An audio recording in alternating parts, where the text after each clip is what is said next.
All right, so good day everyone, and welcome to a Real Mathematics channel.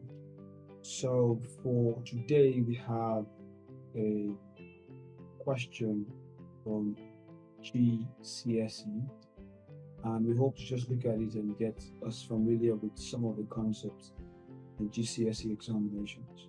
So I have a question here that says, given that y equals 3 sine theta over 2 sine theta plus 2 cos theta, where theta goes on the range of minus negative pi over 4, 3 over 4, show that dy over the theta equals a over 1 plus sine 2 theta, still going from where theta is also still going from negative pi over 4, 3 over 4. So where a is a rational constant to be found. What they are saying in essence is that once we differentiate y with respect to theta, the value of a would actually be a rational number. That's a fraction. That's what they mean by rational constant. It would be a fraction that we must obtain. So first of all, how do we approach something like this? I'm going to write a solution here. So I'm going to differentiate y equals 3 sine theta over 2 sine theta plus 2 cos theta. Now, because of the fact that these two functions, one at the top and one at the bottom, are dividing each other, the logical thing to do is to apply the quotient rule. And that's actually what we're going to be applying today. So what's the quotient rule saying? Right? Remember, I'm differentiating with respect to theta. The quotient rule says that the top should be called u, while the bottom should be called v. So I'm just introducing some parameters that will help me break down the derivative or break down the function in order to easily differentiate. So I'm going to say my u is 3 sine theta and my v equals 2 sine theta plus 2 cos theta. So what I'm going to do now is I'm going to differentiate u with respect to theta for this. So the u over the theta here, remember you don't differentiate 3, the coefficient. So what we're interested in is sine theta. If I differentiate the sine theta, I get a cos theta. So here it becomes 3 cos theta. You're not differentiating it, so it remains there. Then the v over the theta here, we have two functions adding each other. So differentiating sine, you get a cos theta, like I said. So this becomes 2 cos theta. Then this one, if I differentiate a cos, I'll get a minus sign, right? So differentiating 2 cos theta gives me a minus 2 sine theta. So I just that this cos became minus sign. So minus times this plus made it minus. So that's why you're having a minus here. So now it's for me to now go and apply the quotient rule. So from the quotient rule, so I'm not going to use the y over there. I'm going to use the y over the theta because I'm differentiating with respect to theta. So the y over the theta will be v u over the theta minus u dv over the theta, all divided by v squared. So what's my v? My v is this whole big thing here. So I'm going to substitute that in. So I'm going to have 2 sine theta plus 2 cos theta multiplying what's du over the theta, and that's what we have here to be 3 cos theta, and minus what's my u? My u is 3 sine theta is 2 cos theta minus 2 sine theta, and all divided by then v squared. What's my v? My v is 2 sine theta plus 2 cos theta. So I'm going to square this. Right. So this is what we have. So if we go down a bit to evaluate what we have, I'm going to have go down a bit to evaluate what we have. So I'm going to have for this, I'm going to expand this with this. So 3 cos theta times sine theta, 3 times 3, 3 times 2 is 6. Cos theta and sin theta will give me a sin theta cos theta. Then this times this, 3 times 2 is 6. But I'll get a cos square theta. That's cos theta times cos theta.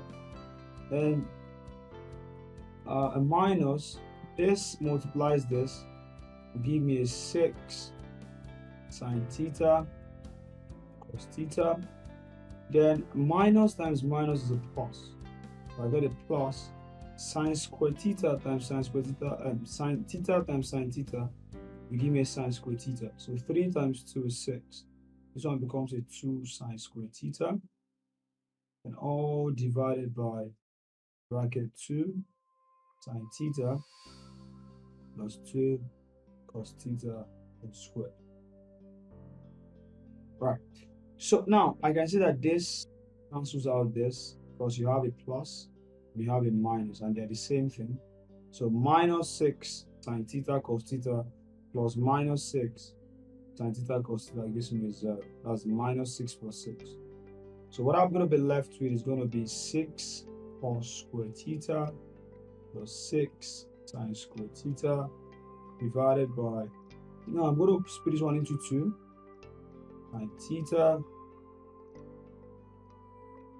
plus 2 cos theta and 2 theta plus 2 cos theta.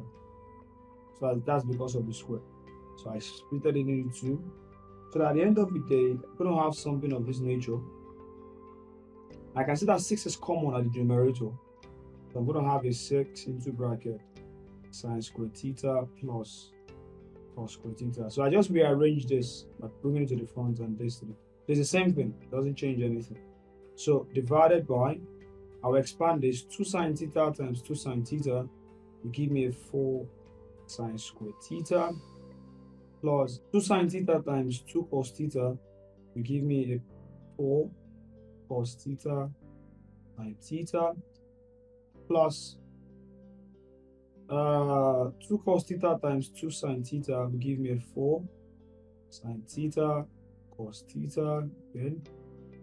And the last one, 2 cos theta times 2 cos theta will give me a 4 cos square theta. Right. So what I have now according to my knowledge of trig, right, you recall that sin square theta plus cos square theta is actually equals to 1.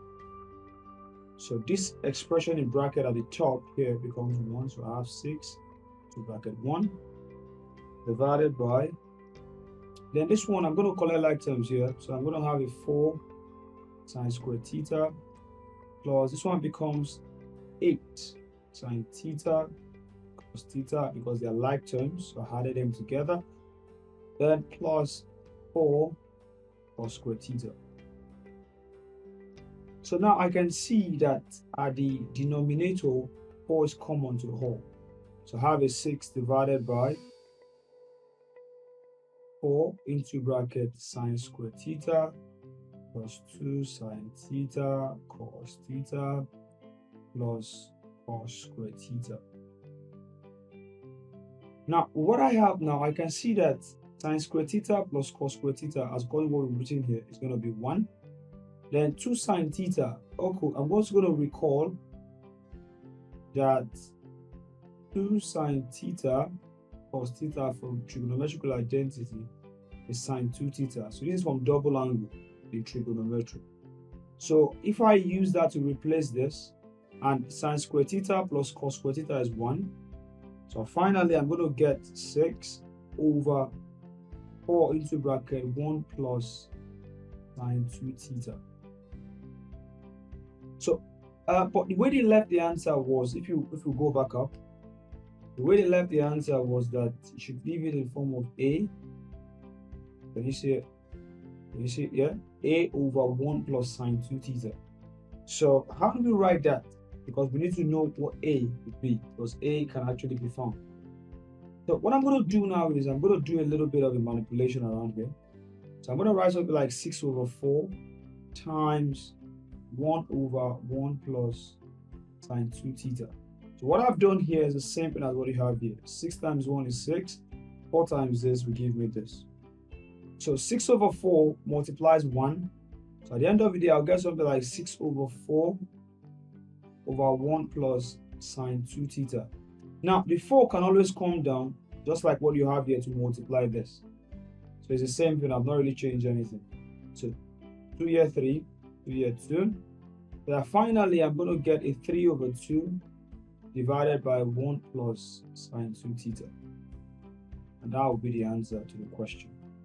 So I can see that my A now is actually the 3 over 2, the one at the top. So that's how you approach question like this. And I think for the steps, if you go back and check once again, go over it again and again and again, you probably find it very easy to actually do. So you pause the video, you watch again, you pause the video, you attempt, you pause the video and try as much as possible, follow through one step at a time. Don't rush. Consistency will always make you finish. Right? Like Denzel Washington says, he says, dreams are goals are those dreams and goals, right? But he said determination or commitment, will make you start, but consistently will make you finish. So when you do something consistently over time, you get better at it, and you can actually be able to attempt even more advanced questions because it broadens the thinking and widens the knowledge. So thank you. So I'm going to leave you with this, and if you have any question, you can drop it in the comment section below.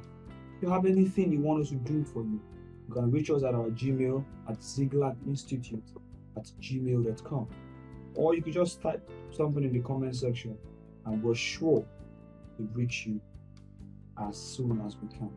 Thank you for listening, and God bless you.